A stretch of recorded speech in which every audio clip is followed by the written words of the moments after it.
Hey, welcome back. After understanding why do we get anger, let's look at what should we be doing if we get angry, if we are experiencing anger. Generally, what we do is we become anger. Whenever a situation or a trigger comes up, we become the anger and we either suppress it or express it. Either we blow out, we start shouting, yelling, go get physical in terms of beating the other person up, and either we do that or we just shut up and just go into our room and then close our doors and we don't come out for some time. This is very most natural reactions whenever we get angry about something or some person. Now, so for example, if you're trying to blow out, think about a balloon where you're kind of pumping in gas into it, a hot air into it. What will happen? A balloon grows big, and then you still pumping in hot air into the balloon. At some point in time, even a touch will break it up, right? So if you are kind of expressing in a wild way, you're becoming anger, you're shouting and yelling, at some point in time you're going to break out. If you're suppressing it, then think about a pipe where you kind of release the water, and at one end of the pipe you stop the water. What will happen? This pipe is going to dance for some time, so also we do, and after a while the pipe is going to break at either of the ends or in between.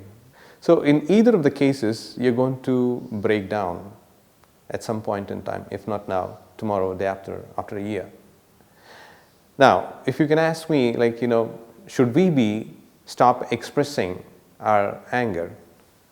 Then no, you should be expressing your anger. But not necessarily be that your anger should be using sharp words, sharp expressions, shouting, yelling. No, you don't really have to do all that stuff.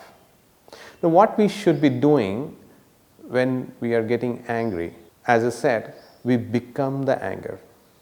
When we become the anger, we are not experiencing the anger. How different is this anger from happiness? When you are very happy, you're not expressing your happiness the way you're expressing your anger, right? So these two are, both are emotions. Happiness is an emotion, anger is also an emotion. But we choose to express anger in a different way, happiness in a very different way, right? So we can actually express anger in a normal way, if not a very happy way, but you can always express or tell the other person that you are angry with some particular situation or the person. Now, for that you need to experience anger. Unless and until you don't experience anger, and if you're becoming anger, it becomes really difficult to express in a normal way. So experiencing anger is nothing but just close your eyes, take a deep breath, and allow this anger to come up. So you can actually feel through this anger coming from your toes to the head. Just be a witness to the anger, just observe. Allow the whole anger to come up and go down. Just be a witness. Also look at which part of the body is actually responding to your anger. You may feel your chest to be congested. You may feel as if something is held in your throat. You may feel there is some heaviness in your head. You may feel some heaviness in your eyes or nose, or maybe your fists are getting tighter. So some part of the body is going to respond to this anger. So be a witness to this anger. So this particular anger is like a tide, or any other emotion is just like a tide. It just comes and goes. It doesn't stay back with you. We hold on to the anger maybe for an hour, for 2 hours, maybe half a day or a full day or a month or a year, or even for 20, 25 or more than that. We hold on to the anger. But any emotion, it comes and goes in 2 minutes or less than 2 minutes.